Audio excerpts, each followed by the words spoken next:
എൻ്റെ പേര് ജോസഫ്. എൻ്റെ പപ്പയുടെ 11ാമത്തേവനാണ് ഞാൻ. എൻ്റെ പപ്പയ്ക്ക് എന്നോട് സ്പെഷ്യൽ ഇഷ്ടമാണെന്നാണ് എൻ്റെ ചേട്ടന്മാരുടെ ഇടയിലെ സംസാരം. പൊതുവെ എല്ലാ ചേട്ടന്മാർക്കും ഇത് നോർമലാണല്ലോ. അതിൻ്റെ ഇടയിൽ പപ്പ എനിക്കൊരു ബ്ലൂ ഡ്രസ്സ് തന്നു. സത്യം പറഞ്ഞാൽ ഇത് ചേട്ടന്മാർ സീനാക്കി. പിന്നെ പോരാത്തതിന് ഞാൻ 2 സ്വപ്നം കണ്ടു. നിഷ്കുവായ ഞാൻ അത് പോയി പപ്പയോട് പറയും, ബാക്കിയുള്ളവരും അത് കേൾക്കും. 2ലും ചേട്ടന്മാരെക്കാൾ ഞാൻ സ്പെഷ്യലാണെന്നായിരുന്നു കണ്ടന്റ്. സീൻ വഷളായി എന്ന് മാത്രമല്ല, അവർക്ക് എന്നോട് കട്ട കലിപ്പായി. ഒരിക്കൽ ദൂരെ ആടുകളുമായി പോയ ചേട്ടന്മാർക്ക് ഭക്ഷണവുമായി ഞാൻ പോയി. അവരെന്നെ ടാർഗറ്റ് ചെയ്തു എന്ന് എനിക്ക് മനസ്സിലായില്ല. അവരെന്നെ പിടിച്ച് നല്ല ഇടി ഇടിച്ച് ചാക്കിലാക്കി. സ്റ്റോറി അവസാനിച്ചു എന്ന് വെച്ചപ്പോഴാണ് കണ്ണ് തുറന്നപ്പോൾ ഈജിപ്ത്. പിന്നെയാണ് അറിഞ്ഞേ ചേട്ടന്മാർ എന്നെ 20 വെള്ളിക്ക് മറിച്ചു വിറ്റുവെന്ന്. പൊത്തിഫറിന്റെ വീട്ടിലെ അടിമയാകാനായിരുന്നു ദൈവനിയോഗം. എല്ലാം ഞാൻ സൂപ്പറാക്കി ചെയ്തു കൊടുത്തു. പൊത്തിഫറേട്ടൻ എന്നെ വലിയ കാര്യമായിരുന്നു.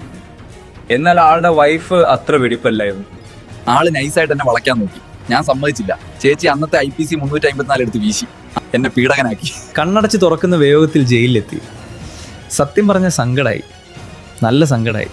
പക്ഷെ എല്ലാം ദൈവം കാണുന്നുണ്ടായിരുന്നു. ഒരു ഡ്രീം സ്പെഷ്യലിസ്റ്റായ ഞാൻ രാജാവിൻ്റെ പല ഗടികളുടെയും സ്വപ്നങ്ങളുടെ അർത്ഥം പറയുകയും അത് ദൈവകൃപയാൽ നടക്കുകയും ചെയ്തു. അവസാനം രാജാവിനും ഒരു സ്വപ്നമുണ്ടായി. ഈജിപ്തിൽ വരാനിരിക്കുന്ന ഒരു ക്ഷാമമായിരുന്നു അത്.